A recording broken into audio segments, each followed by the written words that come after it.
Zero period के इस नए वीडियो में एक बार फिर आपका वेलकम है। आज के जो प्रश्न हैं या आज की वीडियो पे जो क्वेश्चंस आपको मिलेंगे या जिस तरह के सवालों पर हम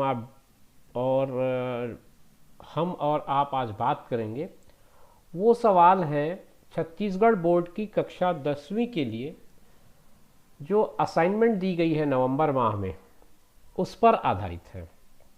जैसा कि आप सभी जानते हैं कि छत्तीसगढ़ राज्य बोर्ड ने इस वर्ष कक्षा 10वीं और कक्षा 12वीं के विद्यार्थियों के लिए एक असाइनमेंट की व्यवस्था की है, जो हर माह उनके वेबसाइट पे दिया जाता है और बच्चे उसको हल करके उसका जो सॉल्यूशन है, उसका जो हल है, वो अपने स्कूल में जमा करते हैं और इसके बेसिस पर उनका इंटरनल का मार्क्स मिलना है। तो ये प्रति माह आखिरी तारीख को ये वेबसाइट पे अपलोड हो जाता है और बच्चे उसे अपने हिसाब से डाउनलोड करके फिर उसका सॉल्यूशन बनाते हैं, करते हैं, खोजते हैं। पिछले दो तीन दिनों से ये क्रम चल रहा था। 28 या 29 तारीख को शायद ये क्वेश्चंस आ गए थे। उसके बाद बच्चों ने इस पे तरह तरह के हल खोजे, बच्चों को हल मिला भी है, बट उसके बाद भी बच्चों के माइंड में कुछ कन्फ्यूजन्स हैं, कुछ क्वेश्चन को समझने में दिक्कतें आ रही हैं। तो हम इसका सॉल्यूशन आज आपके लिए लेकर आए हैं। ये केवल और केवल बच्चों की सहायता के लिए किया जा रहा है, इसका कोई कमर्शियल पर्पस नहीं है और ना ही हम इसको किसी तरह से कमर्शियलाइज करके बेचना चाह रहे हैं। हमारा पर्पस केवल ये है कि बच्चों को ये सवाल के हल ढंग से समझ में आ जाए। पर्पस हमारा केवल समझाना है। आपने अपनी तरफ से तो बना ही लिया होगा क्वेश्चन को, लेकिन अगर आपको समझने में जो दिक्कत आ रही है, जैसा कि मैं स्टूडेंट्स के फीडबैक ले रहा हूँ, तो स्टूडेंट्स के जो फीडबैक मेरे पास आ रहे हैं, ज़ीरो पीरियड में मैंने बहुत सारे ऐसे बच्चों के कमेंट्स देखे जो इन क्वेश्चंस को समझ नहीं पा रहे, बनाने का तरीका उनको ठीक से समझ में नहीं आ रहा है। तो आज हम उन्हीं पे बात करेंगे। इसमें हमारा पूरा फोकस समझाने पे रहेगा, लिखने से कहीं ज़्यादा मैं समझाने की बात करूँगा। तो प्रश्न पहला है, रमेश ने एक बैंक में 200 रुपये प्रति माह की दर से 5 वर्ष के लिए आवर्ती जमा खाता खोला। यदि ब्याज की दर 6% वार्षिक हो तो 5 वर्ष बाद उसे कितनी धनराशि प्राप्त होगी? Ramesh opened a recurring deposits account in a bank for 5 years and deposit rupees 200 every month. If the rate of interest is 6% per annum, then how much money will he get after 5 years? इस तरह के जो questions होते हैं, जो खास तौर पे आरडी पे बेस्ड होते हैं, आवर्ती जमा खाता मतलब हम लोग इसको बोलते हैं RD, recurring deposit. Recurring deposit के लिए जो नॉर्मल फार्मूला है सिंपल इंटरेस्ट का, उस फार्मूले में थोड़ी सी तब्दीली हो जाती है, थोड़ा सा चेंज हो जाता है। तो उसके हिसाब से आपको फार्मूला पता ही होगा। मैं फार्मूला आपके लिए भी लिख दूंगा और उसके बाद उसमें हम वैल्यूज पुट करेंगे और वैल्यूज पुट करके इसको निकालेंगे। इसमें कौन कौन सी चीज़ों की ज़रूरत पड़ेगी हमको, वो हम देख लेते हैं। सबसे पहले हमारे पास जो अवेलेबल है उसमें पी है। पी कितना है? पी हमारा है 200 रुपये। प्रति माह ये 200 रुपये जमा कर रहा है, तो पी आपका 200 रुपये हो गया। फिर उसके बाद आपके पास रेट आपका 6% वार्षिक है। ये ध्यान रखें, परसेंट वार्षिक है ये, पर एनम। इंग्लिश मीडियम वालों के लिए भी साथ में मैं समझाते चल रहा हूँ, 6% पर एनम है। अब टाइम की बात करें, ये सबसे इंपॉर्टेंट चीज़ है। इस फार्मूले में आपको जो टाइम लेना है, वो टाइम आपको लेना है महीने के हिसाब से। तो जो समय दिया जाएगा आपको, उसको आपको महीने में बदलना पड़ेगा। जैसे 5 साल का समय दिया है, तो 5 साल हुआ समय, लेकिन इसको आप बदलेंगे महीने में, तो ये हो जाएगा 60 माह। तो आपका समय हो गया 60 महीने का, दर हो गया 6% का, ठीक है, और मूलधन आपका है 200 रुपये। अब आप उस फार्मूले को अप्लाई कर दें। इस कंडीशन में सिंपल इंटरेस्ट का जो मतलब इंटरेस्ट का जो फार्मूला है या ब्याज का जो फार्मूला है, वो इस तरह से है। P इंटू आर तो वैसे ही रहता है जैसे उसमें पुराने फार्मूले में रहता है, अपान 100 भी आप कर लें। यहाँ पर आपको एक चेंज आ जाएगा, n इंटू एन प्लस 1 अपान 2, और ये चूंकि महीने के लिए है इसलिए यहाँ पे नीचे 12 का भाग करना पड़ता है। तो ये कुछ चीज़ें हैं जो आपको समझ लेनी है। आपको क्या समझना है? आपको फार्मूला ढंग से समझना है। P into R into T upon 100 होता है। टी हमने रिप्लेस किया है एन इंटू एन प्लस 1 से, मतलब जितने महीने होंगे उसका एक बढ़ाकर दोनों से गुणा कर देंगे हम, और नीचे भाग करेंगे 2 गुणित 12 का। बस अब मान रख देते हैं। पी का मान है हमारा 200, आर मतलब रेट का मान है 6%, समय आपका आया है 60 गुणित 61। 60 यहाँ से आया और n+1 मतलब 61 आया। नीचे लिखूंगा बटा 100 और ये आ जाएगा 24। बस अब आपका काम केवल इसको सिंप्लीफाई करना है। कैसे करेंगे? ये तो 12 दूनी 24 और 12 पंचे 60 यहाँ कट गया, फिर ये और ये कट गया, 2 से इसको काट दें आप। तो अब आपके पास क्या बच गया? 6, 5 और 61, यही बचा मेरे ख्याल से। आपके पास बचा है 6, आपके पास बचा है 5 और आपके पास बचा है 61। तो 6 पंचे 30 हुआ, 30 के साथ गुणा करूंगा 61 का, तो ये हो जाएगा 0 और 3 एकम 3 और 3 छक्के 18, 1830 रुपये। 1830 रुपये ये आपका ब्याज मिला। लेकिन ये ध्यान रखें कि आपको पूछा क्या है, 5 साल बाद उसे कितनी धनराशि प्राप्त होगी, है ना। How much money will he get after 5 years. तो आपसे वो अमाउंट पूछ रहा है, आपसे वो मिश्रधन पूछ रहा है। तो आप जब अमाउंट निकालेंगे यानी मिश्रधन निकालेंगे, तब आपको प्रिंसिपल यानी कि मूलधन में ब्याज को जोड़ना पड़ेगा। आपके पास मूलधन कितना हो जाएगा? अब ये मूलधन की बात भी आप थोड़ा सा देख के करिएगा। नॉर्मली अपन क्या करते हैं, ये 200 रुपये है तो 200 को हम मूलधन रख देते हैं। तो इस केस में 200 नहीं है आपका मूलधन, आपने 200 रुपये 12 महीने तक जमा किए हैं 1 साल होने पर, लेकिन आपने 5 साल तक जमा किए हैं। तो 200 गुणित 5, फिर इसको महीने में बदलिए आप, तो ये हो जाएगा 12। 12 महीने का 1 साल, तो 5 साल का 60 महीना, 60 महीना तक आपने 200 रुपये जमा किए। तो ये कुल मूलधन हुआ, उसमें 1830 रुपये जोड़ दिया आपने। ये अक्सर बच्चे कंफ्यूज होते हैं, इसलिए मैंने इसको बार बार आपको फोकस कर रहा हूँ। आप इस चीज़ को ध्यान से देख लें। ये 200 है, ये साल है और ये महीना है। 200 रुपये हर महीने जमा कर रहे हैं, तो 200 गुणित 5 साल तक जमा किया, इसलिए गुणित 5, फिर हर महीने जमा किया, 1 साल में 12 महीने होते हैं तो 12। ये सब कुछ गुणा करने के बाद आ जाएगा 200 गुणित 5 गुणित 12, 12 पंचे 60, 60 दूनी 6 दूनी 12, 12,000 रुपये ये आ जाएगा आपका, और 1830 रुपये आपका ब्याज आ जाएगा। दोनों को मैं जोड़ दूं तो 13,830 रुपये बनेंगे। मतलब रमेश को 13,830 रुपये मिलेंगे उस रिकरिंग डिपॉजिट के अगेंस्ट। कब? 5 साल के बाद 6% ब्याज पर। क्वेश्चन नंबर 2 देखिएगा। क्वेश्चन नंबर 2 भी पिछले सवाल की कॉपी है। पिछले सवाल में हमको मिश्रधन निकालना था, अमाउंट निकालना था, और इस सवाल में आपको दर निकालना है। 3 अंक का यह भी प्रश्न है। आपको इस प्रश्न को ढंग से अगर आप समझ पाएंगे और उसको हल करेंगे तो आपको 3 अंक मिलेंगे इस पर। अब आप इस पर देखिए क्या क्या दिया है और क्या हमको यूज़ करना है फार्मूले के लिए। सबसे पहले कितना रुपए जमा किया जा रहा है, तो पी आपको दिया है 100 रुपये। कितने साल के लिए, कितने समय के लिए जमा किया जा रहा है और कितने दर में जमा किया जा रहा है, ये 2-3 चीज़ें और होंगी। तो हमको समय दिया है 10 वर्ष के लिए, ठीक है। तो हम समय निकालते हैं अगर, तो ये हो जाएगा 10 वर्ष। वर्ष को मैं बदलूंगा महीने में, तो 10 को 12 से गुणा करूंगा, तो ये हो जाएगा 120 महीना। और आपका ब्याज दिया, ब्याज की राशि दिया है, तो आई दिया है आपको 30-25, 3,025 रुपये। और आपको रेट निकालना है, रेट टू बी फाइंड है। ये आप ध्यान रखें, आपको क्या चीज़ निकालनी है, आपको रेट निकालना है। अब हम आगे बढ़ते हैं सवाल पे। फार्मूला वही लगाइए जो हमने पिछले क्वेश्चन में लगाया था। आई इज इक्वल टू आप लिखेंगे P इंटू आर अपान 100, फिर इंटू n प्लस 1 लिखेंगे, नीचे 2 इंटू 12 लिखेंगे। क्यों लिख रहे हैं 12 का कारण आपको समझ में आ गया होगा, आपने साल को महीने में बदला है। अब आप देखिए यहाँ पर 3,025 तो आई में आ जाएगा, प्रिंसिपल में 100 आ जाएगा, रेट में आपका कितना आएगा नहीं पता है हमको, और नीचे फिर से 100 आ जाएगा, और n मतलब आपका समय कितना है, 120 महीने हैं, तो ये 120 हुआ और उस पर 1 जोड़कर 121 हुआ। नीचे आएगा 2 गुणित 12। अब कुछ चीज़ें बहुत आसानी से इसमें कैंसिल हो रही हैं ना, ये 100 इस 100 से सीधे सीधे कैंसिल होता है, 12 से ये कैंसिल होता है 10 बार, 12 दाम 120 और 2 से ये 5 बार। तो अब कैंसिल करते समय भी आप इन बातों का ध्यान रखें कि आप कितनी आसानी से चीज़ों को कैंसिल कर रहे हैं, ताकि आप कम से कम समय में कर पाएँ चीज़ों को और बहुत एक्यूरेसी के साथ कर पाएँ।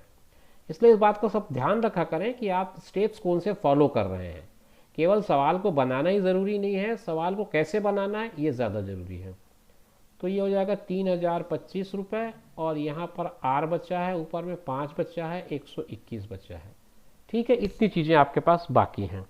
अब मुझे निकालना है मान आर का, तो मैं आर को एक तरफ छोड़ के 3025/5 गुणित 121 कर देता हूँ। 5 से तो सीधा एक कैंसिल होते दिख रहा है, 5 छक्के 30 होता है, फिर 0 और 5 पंचे 25, 605 हुआ, ऊपर आया 605। अब ये 121 से 605 को मुझे काटना है, तो 100 डायरेक्ट तो 5 बार कटते दिख रहा है। अगर आपको नहीं समझ में आया तो आप 11 से काट लें। 11 11 में 121 होता है, 11 पंचे 55, 11 पंचे 55, 11 एकम 11, फिर 11 पंचे 55। तो 5% आपका आंसर आ गया। आप बड़े आराम से अपना आंसर पूरे कॉन्फिडेंस के साथ लिख सकते हैं। उसकी दर जो होगी वो 5% वार्षिक होगी। तीसरा प्रश्न पढ़ते हैं। तीसरा प्रश्न आसान सा सवाल है, फार्मूला बेस्ड क्वेश्चन है, इसमें ज़्यादा आपको सोचने के लिए जगह नहीं है। श्याम ने 20,000 रुपये 2 साल के लिए सावधि जमा खाते में जमा कराया। ब्याज की दर 6% वार्षिक हो, ब्याज छमाही संयोजित किया जाता हो। ये चीज़ आप ध्यान रखिए, ब्याज छमाही संयोजित किया जा रहा है, तो नियत तिथि पश्चात मिलने वाली धनराशि कितनी होगी। Shyam deposited ₹20,000 for 2 years in a fixed deposit account. If the annual rate of interest is 6% per annum and the interest is compounded every 6 months, then what amount will he get after due date? चलिए, बहुत आसान है, लेकिन आपको बस ये ध्यान रखना है कि आपको इसमें अर्धवार्षिक दर लगाने हैं। पी आपको कितना दिया है, 20,000 दिया है। अब हम आते हैं रेट पे। रेट आपको दिया है 6% पर एनम। इसको जब मैं हाफ ईयरली में कन्वर्ट करूंगा तो 2 से डिवाइड करूंगा और 3% हाफ ईयरली हो जाएगा। समय आपको दिया है, कितना दिया है, 2 वर्ष। तो 2 वर्ष को आप हाफ ईयर्स पे कन्वर्ट करेंगे तो 4 हाफ ईयर्स बन जाएंगे इसके। तो ये सारी चीज़ें हो गई। अब आपका जो ट्रेडिशनल फार्मूला है कंपाउंड इंटरेस्ट का, चक्रवृद्धि ब्याज का यानी मिश्र धन का, उसको आप उपयोग करिए। P बराबर 1 धन R/100 की घात n। ये सवाल केवल गणना पे आधारित है, आपका कैलकुलेशन सही रहेगा तो आपको प्रॉब्लम नहीं आएगा। P की जगह 20,000 रखेंगे, 1 की जगह 1 रखूँगा। R कितना है मेरा, 3 है, तो 3/100 लिखूँगा और समय मेरे पास है 4। अब इसमें देख लो आप, कोई भी चीज़ कटते मुझे नहीं दिख रहा, क्योंकि 3 से 100 कटेगा नहीं, तो ये 103/100 हो जाएगा, पूरे की घात 4 हो जाएगी। तो ये 20,000 है, 20,000 गुणित 103/100। ऐसा करते करते मुझे 4 बार लिखना पड़ेगा इसको, क्योंकि पावर 4 है इसकी। 103/100, फिर मैं लिखूँगा 103/100, फिर मैं लिखूँगा 103/100। इसमें से 1 2 1 2 और ये 3 4 3 4 इतना ही कटेगा। इतना कटने के बाद आप चाहें तो 2 से इनको काट सकते हैं, लेकिन मैं आपको काटने की सलाह नहीं दूंगा, क्योंकि जब आपके पास हर में कोई ऐसी संख्या आ जाए जो 0 एंडिंग में हो तो उसको अननेसेसरीली आप डिस्टर्ब मत करिए, क्योंकि वो आपको आसानी से डेसिमल लगा देगा और आपका आंसर दे देगा। फिर आप उसको 2 से भाग करेंगे, 50 करेंगे, फिर 50 से भाग देने में ज़्यादा वक्त लगेगा। तो आप न्यूमरेटर में 2 गुणित 103 गुणित 103 गुणित 103 और गुणा 103 4 बार इनको करिएगा। नीचे आप सिंपली 1 2 3 और 4 मतलब उस अंक को उसी तरह से लिख दीजिए। अब आपका अगला जो काम होगा वो केवल और केवल गुणा भाग वाला है। तो अब मैं इसको आपको जब गुणा भाग को सजेस्ट करूँगा तो आप अपने स्तर पे इसको करिएगा, ये बहुत लंबा समय लेगा। मैंने गुणा कर लिया है तो मैं उस गुणनफल को यहाँ पर लिख देता हूँ, आप इसको आगे कर सकते हैं, इसलिए मैं इसको बहुत ज़्यादा इसमें एक्सप्लेनेशन की ज़रूरत नहीं समझ रहा हूँ। मेरे गुणा करने पर ये आ रहा है 225101,762, ये आ रहा है गुणा करने पे, और नीचे आपके पास 4 0 से 7 ये अंक आ जाता है 10,000। फिर इसको जब मैं भाग करूँगा तो आपको 4 अंक बताया गया है, तो 4 अंक पहले आप दशमलव लगाएंगे। तो पहले मैं सिंपली एक पूरे संख्या को लिख देता हूँ।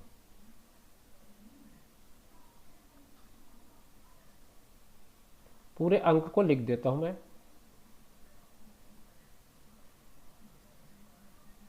ये हो गया। अब इसमें 4 अंक के पहले आपको दशमलव लगाना है, ये ध्यान रखें। ये 1 2 3 और 4 यहाँ पर आपका दशमलव आ जाएगा। अब ये दशमलव आने के बाद की कहानी थोड़ी सी आप समझ लीजिए। अब आपका अंक हो गया 22,510.17, फिर ये 6 है। ये 6 के बेसिस पे इसको मैं अगर राउंड अप करता हूँ तो 22,510.18 होगा, क्योंकि ये डिजिट 5 से ज़्यादा है।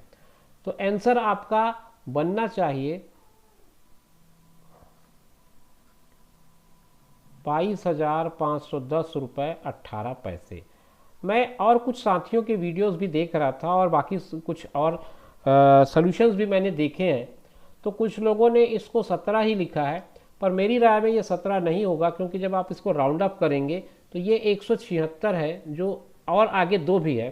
तो इसको अगर आप राउंड अप करते हैं 10th पोजीशन पे तो ये 18 ज़्यादा सुटेबल है। तो मेरे हिसाब से ये 18 होगा। ये 22,510 रुपये 18 पैसे कुल मिलाकर के उसका उत्तर आएगा। ठीक है, ये आपके क्वेश्चन नंबर 3 का सलूशन हुआ। सवाल नंबर 4 3 अंक का सवाल है, त्रिकोणमिति से है। नवंबर का जो सिलेबस था उसमें त्रिकोणमिति था और ये कमर्शियल मैथ्स था, जो दोनों इंपॉर्टेंट टॉपिक थे। उसमें से अब जो है वो आप देखेंगे ट्रिग्नोमेट्री के क्वेश्चन, 2-3 क्वेश्चन शायद इसमें ट्रिग्नोमेट्री के होंगे। 5-6 सवालों का ही टोटल ये सेट है।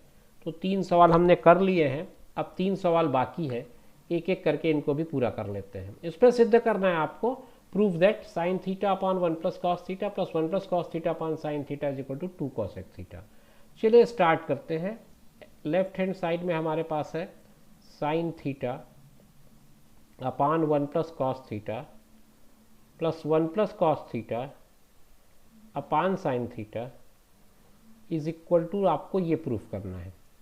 कुछ भी मत करिए, आप सिंपल एलसीएम ले लीजिए। एलसीएम मतलब लघुत्तम ले लें आप। लघुत्तम लेंगे तो दोनों का गुणा हो जाएगा। ऊपर आ जाएगा साइन वर्ग थीटा, नीचे आएगा 1 धन कॉस थीटा का वर्ग। एक बार मैं आपको फिर से बता दूं, क्योंकि आप लोगों की मूल समस्या जो थी वो इन्हीं क्वेश्चंस पे ज़्यादा थी। आप लोगों ने जो मुझे फीडबैक दिया था और जो मेरे पास मैसेजेस थे उसमें ट्रिग्नोमेट्री में ज़्यादा प्रॉब्लम आप लोगों ने बताया था कि स्टेप्स तो हैं सर, बट स्टेप कैसे आए हैं वो समझ में नहीं आ रहा है। तो मैं आपको बता दूं, जैसे आपके पास कोई इस तरह का कोई सवाल आ जाए, एक सिंपल सवाल की बात कर लेते हैं, 1/4 है और 2/7 है सपोज। तो आप क्या करते हैं, 2 4 और 7 का गुणा कर देते हैं, 7 चौक 28 आ गया। फिर इस 7 को इसके साथ गुणा करना पड़ता है। मैं थोड़े से शॉर्ट में बता रहा हूँ, आप समझ पाएंगे लेकिन। और ये 4 जाके इस 2 के साथ गुणा करता है। ये काम करते हैं, बिल्कुल वही सिस्टम मैंने यहाँ फॉलो किया है। आपको इन दोनों का गुणनफल करा दिया, ये आ गया, फिर ये जाकर के यहाँ गुणा कर दिया, ये जाकर के यहाँ गुणा कर दिया। बस यही चीज़ मैंने आपसे यहाँ भी उम्मीद रखी कि आप इस थ्योरी के बेसिस पे जल्दी समझ पाएंगे। हालांकि लघुत्तम निकालना, फिर उसके साथ भाग देना, फिर ये सारा प्रोसेस है लंबा, बट अगर आप ऐसा समझेंगे तो आपको आसानी होगी। मैं इसीलिए इस फंडामेंटल बेसिस पे काम कर रहा हूँ। चलिए आगे बढ़ते हैं। अब ये साइन स्क्वायर तो साइन स्क्वायर ही रहेगा, इसमें कुछ कर नहीं सकते। इसमें आइडेंटिटी अप्लाई कर देंगे आप, तो A square plus 2ab plus B square हो जाएगा। ये इनटू है, ध्यान रखें ये पॉइंट नहीं है। इसको मैं अभी नहीं खोल रहा हूँ कोष्टक। क्यों नहीं खोल रहा हूँ वो आगे जा कर के आपको समझ में आएगा। अभी हो सकता है आपको लग रहा हो कि इसका कोष्टक भी खोल देना चाहिए, बट मैं उसको प्रीफर नहीं करूँगा, आप उसको वैसे ही रहने दें। ये साइन स्क्वायर थीटा है, इसके साथ में कॉस स्क्वायर थीटा को ला के लिख दीजिएगा, और ये 1 को लिख दें, और उसके बाद 2 गुणित 1 गुणित कॉस थीटा मिला करके cos theta double 2 cos theta हो जाएगा ये। और यहाँ आप, मैंने कहा आप अभी इसको कुछ भी ना करें, कि क्यों नहीं कर रहे हैं आगे समझ में आएगा। अब ये जो साइन स्क्वायर थीटा है और कॉस स्क्वायर थीटा है, इनको अगर मैं चाहूँ तो एक ब्रैकेट में कर दूँ, तो इनकी एक वैल्यू बन जाएगी जो आपने आइडेंटिटी में पढ़ रखी है कि ये 1 के बराबर होता है। एक और है मेरे पास और ये 2 cos थीटा है। नीचे आपके पास है 1 धन cos थीटा गुणित sin थीटा। अब आप आएंगे आगे, तो 1 और 1 मिलाकर के हुआ 2 और 2 cos थीटा और आ गया। फिर नीचे आया 1 धन cos थीटा और sin थीटा। वहां ऊपर आप देखिए 2 को अगर कॉमन निकाल दूं तो अंदर बच जाता है 1 धन cos थीटा। अब कुछ हद तक आपको ये समझ में आ गया होगा कि नीचे का ब्रैकेट मैंने क्यों नहीं खोला था।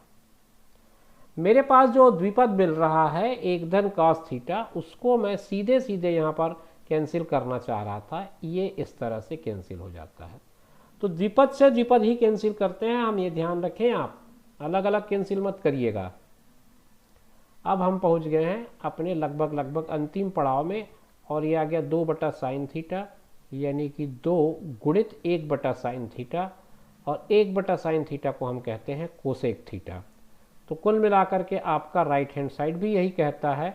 तो ये 2 कोसेक थीटा आपका राइट हैंड साइड आ गया, आपके सवाल का हल मिल गया, सिद्ध कर दिया आपने इसको। सवाल नंबर 5 पे हम पहुंच गए हैं। समीकरण है, समीकरण को हल करना है। 4 अंक का प्रश्न है। cos थीटा बटा 1 ऋण साइन थीटा धन cos थीटा बटा 1 धन साइन थीटा, ये सवाल है। Solve the equation cos theta upon 1 minus sine theta plus cos theta upon 1 plus sine theta. आपको सॉल्व करना है, बस जैसे पिछले सवाल में चले थे ऐसे ही चलते जाइए। पिछले में हमने प्रूफ किया था, अब की बार हमको सॉल्व करना है। तो लेफ्ट राइट लेने की जरूरत नहीं है, दोनों एक साथ चलेगा क्योंकि ये इक्वेशन है। समीकरण में हमको हल करते समय दोनों को एक साथ लेना पड़ता है। पहले स्टेप में मैं केवल सवाल को लिख रहा हूं।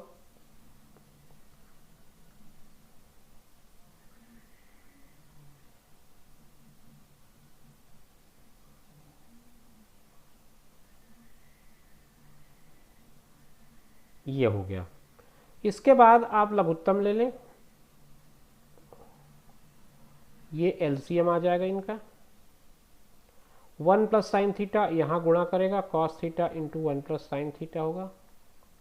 फिर ये cos theta into 1 minus sine theta होगा, पूरे का इज इक्वल टू 4 होगा। कोष्ठक ओपन करिए, cos थीटा धन cos theta sine theta, cos theta ऋण cos थीटा साइन थीटा, और नीचे आएगा आपका a minus b a plus b का आइडेंटिटी आप लगा रहे हैं, तो ये हो जाएगा इतना। मेरा ख्याल है इस पर किसी को कोई कन्फ्यूज़न नहीं होगा, कोई समझने की ज़रूरत नहीं होगी। cos theta minus sine theta plus minus cancel कर दीजिएगा। अब आपके पास जो आ रहा है कुछ इस तरह का आ रहा है, cos थीटा मिला के 2 cos थीटा हो गया, और ये 1 ऋण साइन स्क्वायर थीटा मिला करके cos स्क्वायर थीटा हो गया, बराबर 4। अब इसमें से आप देखना 2 cos थीटा है, और ये जो cos स्क्वायर है उसको मैं अगर cos theta into cos theta लिख दूं तो 1 cos थीटा तो मेरा यहीं कैंसिल हो जाता है। तो ये cos थीटा मैंने इसके साथ कैंसिल कर दी। अच्छा, इज इक्वल टू 4 भी था जो मैं भूल गया, उसको भी लिखना ज़रूरी है, ये लिख लें आप। आगे जब आप चलेंगे तो वहाँ पर आ रहा है 2 बटा cos थीटा बराबर 4। आप तिर्यक गुणा कर लें तो ये हो जाएगा 2 बराबर 4 cos थीटा। 2 बटा 4 करूँगा, 4 को इधर पक्षांतर कर दूंगा तो cos थीटा आ जाएगा, कैंसिल करूँगा तो ये 1 बटा 2 आएगा। मतलब cos थीटा की वैल्यू 1 बटा 2 आ रही है। cos थीटा की वैल्यू अगर 1 बटा 2 आ रही है तो आपको ये समझना पड़ेगा कि cos थीटा में 1 बटा 2 कब होता है। cos थीटा में 1 बटा 2 होता है 60 डिग्री पे। तो इसलिए थीटा की वैल्यू आप 60 डिग्री लेंगे, और यही आपके क्वेश्चन का आंसर होगा, हल होगा। आपसे हल पूछा था उसने, तो आपका हल आएगा 60 डिग्री। कुछ लोग इसको सेक के बेसिस पे भी बनाते हैं। इसी सवाल को मैं यहाँ पे लिख सकता था 2 sec theta is equal to 4। तो sec theta is equal to 4 upon 2, और sec theta is equal to 2।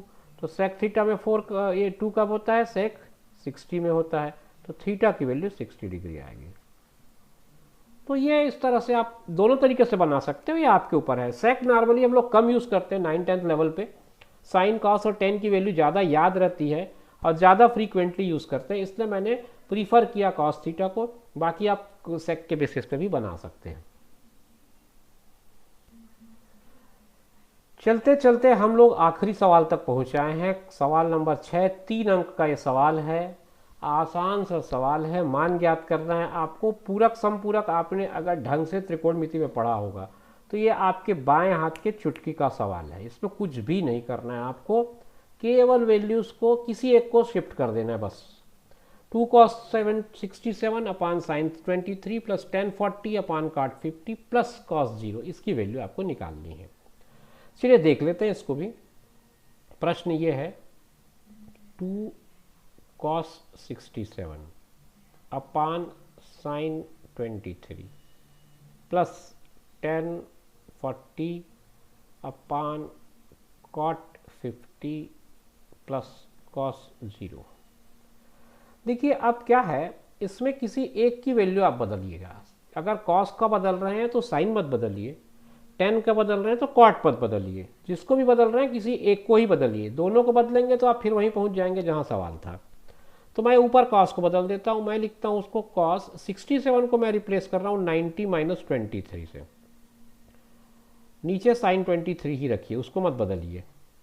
यहाँ ऊपर मैं लिख रहा हूँ 10 90 माइनस 50, ये हो गया। तो नीचे आएगा cot 50 और ये cos 0 की वैल्यू 1 होती है, आपको पता है, आप उसको लिख दो सीधे।